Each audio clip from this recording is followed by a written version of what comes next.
Hey everyone, I'm Neely and I have a special guest today, Joe from GoDaddy. Why don't you go ahead and introduce yourself?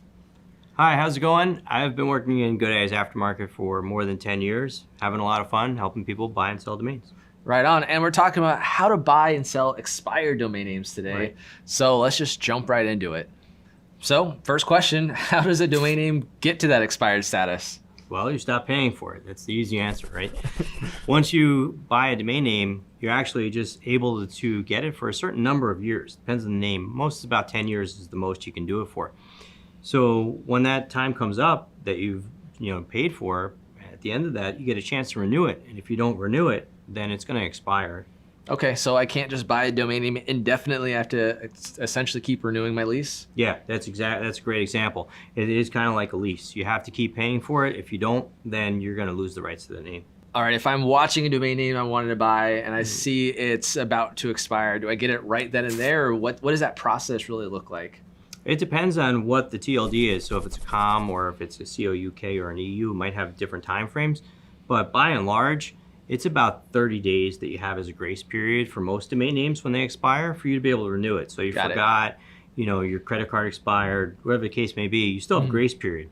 After that grace period is over, then that name's going to be up for grabs for other people to purchase. Got it. So that's good, especially for most of the domain owners, our everyday entrepreneurs. They have their own domain names. If life happens and you forget to renew it, you at least have that grace period. Right.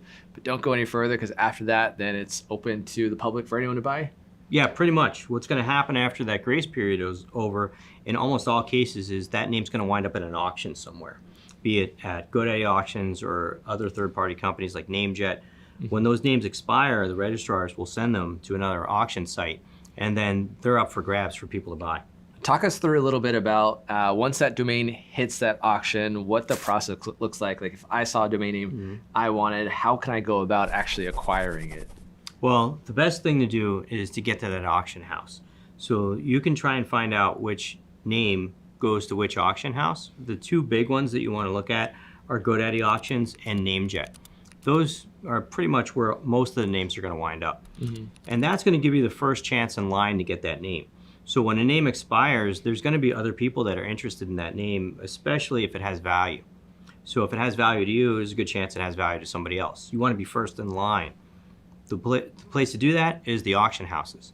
After that, if nobody buys them, then they'll expire back and go to the registry where people can have a chance to get a back order on the name. And that's kind of like in basketball. They throw the ball up in the air and it's a jump ball and people try and grab it. Whoever grabs the name first gets that back order. Okay. It's kind of like Ticketmaster too. If you've ever tried to get tickets for a really popular concert and you're first, you click the button and then it puts you in some random line and then it'll process through. It's the same thing with a back order. There's hundreds of different companies out there that may be trying to grab the name at the same time, and you have one chance or a couple chances depending on where you go to grab that name.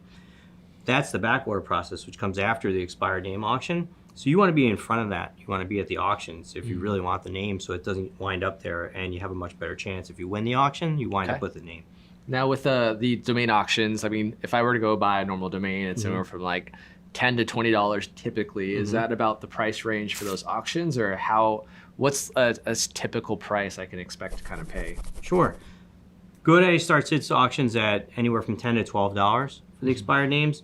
And NameJet starts at $69. So that's going to be the baseline price that you're going to have to pay. Depending on how popular it is, the price can go up from there. But that's going to be the least amount that you'd have to pay. With the people that end up buying these domain names on the auctions, do they typically just try to flip them and sell them again, or are these people that actually want the domain names for their business or their brand? There's a lot of mix of who buys the names. We have a lot of investors that come to the auction that are looking to get these names at a wholesale price, right? They expire. They're saying, hey, if I can get this name for $12 or $70 and I know that it has value, I can resell that later on. But there's also a lot of end users that'll come. There's companies that are interested in names that maybe they weren't able to reach the person who owned the name for whatever reason, and they could never buy the name directly from them, so they're watching it carefully when it expires. Or they just figure, we should watch out. There's companies like CSC that watch for corporate names, and they say, oh, this would be a really great benefit for Coca-Cola, so let me get drink.com because that expired and I really want to buy that for my customer and let them know. So you don't have to wait for the name to actually expire.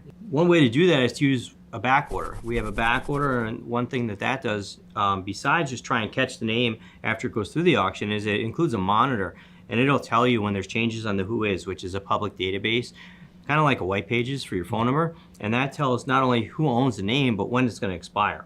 And if there's any changes, so the name servers change or the person who owns the name changes, that monitor will kick in and send you an email and let you know, hey, somebody else owns this name now. Maybe you can reach out to them and try and buy it instead. And when it expires, it'll tell you, hey, this name went to the auction, and it'll give you a free auction credit. It'll cover your renewal cost for the domain name and give you a $10 credit on GoDaddy. If you're using a site like NameJet, you can back order any name, even if it's not going to expire soon, and it'll tell you if it's going to hit the auction that they have. So a great way to get in front of that auction line is to put a back order in, either with us or NameJet, and then you'll get alerted when there's changes, so you know that name's going to expire. I hear a lot about people buying up different domain names and just parking them and putting up ads on it. Can you really just talk us through what that is? Yeah, that's a great option. If you have a name like videocameras.com, you can use a parking product. We have cash parking. There's a lot of other free ones that are out there. And what it does is it will put ads on the page. So ads are served when people go to videocameras.com. If they click those ads, you get a portion of that money. The thing that's really valuable for me, if I use parking, is to see the amount of traffic that comes to that name. So you can see how many visitors come and how many people click on ads. And if you have a lot of visitors coming, even if the ads don't pay that much money, you can say, wow, this is a very popular name. Maybe I should, relook at what I want to sell this for.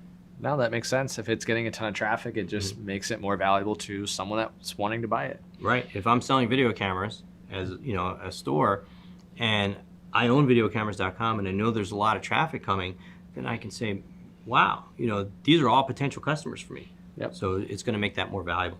I mean, great segue, because my next question is, what makes a domain name valuable?